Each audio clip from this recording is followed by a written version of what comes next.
Lesti tak terima timnas Indonesia dianggap sepele, siap adu kecerdasan taktik.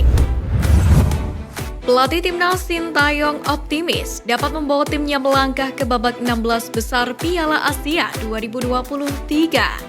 Keyakinannya semakin kuat setelah timnya sering dianggap remeh oleh media dan tim lain.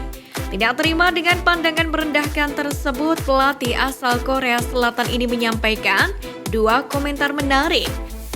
Pertama, berkaitan dengan ranking FIFA Timnas Indonesia yang tidak dipedulikan oleh maestro asal Korea Selatan tersebut. Bahkan dengan situasi tersebut, ST menganggap beban tekanan bagi dirinya dan Timnas Indonesia jadi berkurang. Lebih dari itu, Sintayong menegaskan percaya kepada potensi para pemain Timnas Indonesia. Skuad Garuda sendiri akan berjumpa Irak malam nanti. Pertandingan pertama di Piala Asia 2023 pun sangat penting. Bukan hanya bagi Timnas Indonesia, tapi juga untuk Timnas Irak. Laga ini bisa menentukan kelolosan mereka ke fase selanjutnya. Pelatih Timnas Indonesia Sintayong sendiri menargetkan bisa meraih 1 poin di pertandingan kali ini. 1 poin dipercaya bisa mempermudah laju tim merah putih untuk melaju ke babak 16 besar Piala Asia 2023. Maka dari itu pertandingan nanti akan menjadi panggung kecerdasan bagi kedua pelatih. Sintayong dari kubu Timnas Indonesia melawan Jesus Casas dari kubu Irak. Sintayong sendiri dikenal dengan pelatih berkarakter pragmatis. Pelatih asal Korea Selatan itu kerap menyesuaikan taktik sesuai dengan tim yang dihadapi. Menghadapi Irak, skuad Garuda jelas akan bermain dengan lebih bertahan. Kecerdikan Sintayong pun sangat dinantikan dalam situasi kali ini. Kosin juga harus membuktikan kualitas dirinya. Sebab belakangan ini gelombang keraguan terhadap dirinya mulai bermunculan dari kalangan pecinta sepak bola tanah air. Di sisi lain, pertemuan terakhir Timnas Irak melawan Timnas Indonesia berakhir manis namun bagi singa Mesopotamia. Mereka menang 5-1 dalam laga kualifikasi Piala Dunia 2026 November 2023. Kemenangan itu tentu bisa memberikan dampak positif bagi sang pelatih Jesus Casas. Pelatih asal Spanyol itu tentu bisa lebih percaya diri menghadapi laga Senin 15 Januari. Namun demikian, Jesus Casas juga bisa mendapatkan senjata makan tuan dari rasa percaya diri yang berlebihan, sesuatu yang seharusnya bisa dimanfaatkan oleh Timnas Indonesia. Karena laga pertama menjadi sangat krusial, Sintayong diprediksi akan menggunakan formasi 3-4-1-2 dalam line-up-nya. Dengan Hernando Aris sebagai penjaga gawang yang dipercaya mengawal pertahanan Indonesia sejak menit pertama. Kemudian di lini belakang ada trio Rizky Ridho, Jordi Amat, dan Elkan Bagot akan mengamankan wilayah kotak penalti dari gempuran pemain depan Irak. Kemudian di posisi wingback ditempati oleh Yaakob Sayuri di sisi kanan dan Pratama Arhan di sisi kiri yang menggantikan posisi Sein Patinama yang absen. Lalu di posisi gelandang akan mengandalkan duet pemain muda yakni Justin Hubner dan Ivar Jenner berdasarkan cerminan pertandingan uji coba sebelumnya.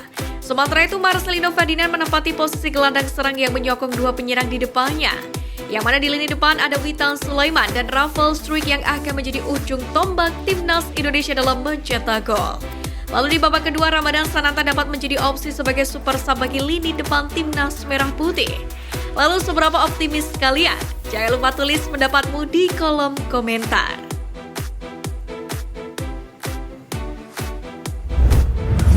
Jepang tanpa celah, Vietnam beri kejutan. Timnas Jepang melawan Timnas Vietnam pada pertandingan pertama di grup D Piala Asia 2023 pada Minggu sore. Sebagai tim nomor 1 di Asia, Samurai Biru diprediksi tampil tanpa celah. Hal itu berdasarkan modal mentereng yang dikantongi oleh Hajime Moriyasu. Bermodal 10 kemenangan beruntun dan 45 kali membobol gawang lawan, membuat Jepang di atas awan saat bersua dengan lawan-lawannya di grup D termasuk Vietnam. Namun siapa sangka skuad The Golden Star Warriors berhasil merepotkan sang raksasa Asia di laga perdana grup D Piala Asia 2023. Bagaimana tidak, tim pemilik 5 gelar Piala Asia itu sempat dibuat tertinggal. Setelah Takumi Minamino membawa keunggulan 1-0, Vietnam sempat membalikkan keadaan, yakni menjadi 2-1 lewat gol Nguyen, Din Bak, dan Pan Tuan Hai. Namun, Jepang bisa membalas 3 gol lagi berkat gol kedua Minamino, yaitu Nakamura serta Ayase Ueda. Tentu bagi timnas Vietnam sempat unggul lawan Excalibur Jepang yang sudah langganan ke Piala Dunia plus dihuni banyak pemain top dunia adalah sebuah kebanggaan tersendiri. Dalam hal ini, Philippe Troussier pun senang betul melihat kinerja anak asuhnya. Saya senang dengan pertandingan hari ini. Kalau bicara ranking dan performa, Jepang benar-benar raksasa yang harus kami hadapi. Di menit-menit pertama, para pemain saya agak bingung dan kewalahan dengan tekanan yang datang dari lawan. Selama sisa pertandingan, para pemain berkembang dan menerapkan taktik dengan baik, sekaligus mempertahankan determinasi hingga menit-menit terakhir. Singkatnya, saya sangat puas dengan performa tim hari ini, kata Troussier usai laga. Tidak bisa dielak, Vietnam tampil luar biasa meski memang akhirnya kalah 2-4 atas Jepang. Menanggapi hal ini, warganet di media sosial X memberikan beragam reaksi terhadap hasil laga. Banyak dari mereka yang mengapresiasi semangat juang dari The Golden Star Warriors. Beberapa warganet juga menyarankan timnas Indonesia untuk belajar dari Vietnam. Lebih dari itu, timnas Indonesia diminta untuk bermain lebih fokus dan all out.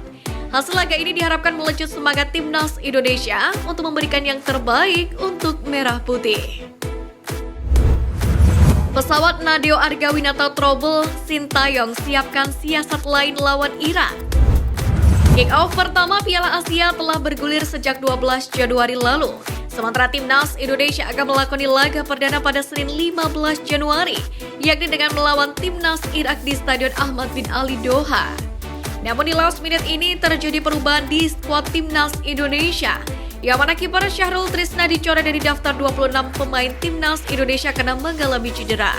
Ia pun digantikan oleh kiper Borneo FC Nadeo Argawinata. Informasi ini diketahui melalui akun Instagram resmi Timnas Indonesia. Pergantian ini sejatinya memang masih bisa dilakukan oleh Sintayong karena merujuk pada regulasi Piala Asia 2023 pasal 26, yakni perihal pendaftaran akhir pemain. Dijelaskan bahwa peserta masih bisa mengganti pemain hingga 6 jam sebelum pertandingan perdana. Namun demikian, Nadeo Argawinata kemungkinan besar absen membela timnas Indonesia saat bertemu dengan Iran, sebab pesawat yang ditumpanginya mengalami kerusakan sebelum lepas landas. Untuk diketahui, kiper Borneo FC itu terbang dengan maskapai Qatar Airways pada pukul 00.20 waktu Indonesia Barat pada Senin 15 Januari.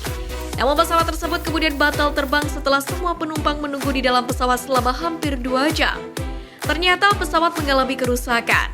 Nadeo kemudian dialihkan ke penerbangan terdekat dengan maskapai yang sama, yakni pada pukul 08.40 waktu Indonesia Barat. Pesawat tersebut dijadwalkan mendarat di Doha, Qatar pukul 13.00 waktu setempat atau pukul 17.00 waktu Indonesia Barat.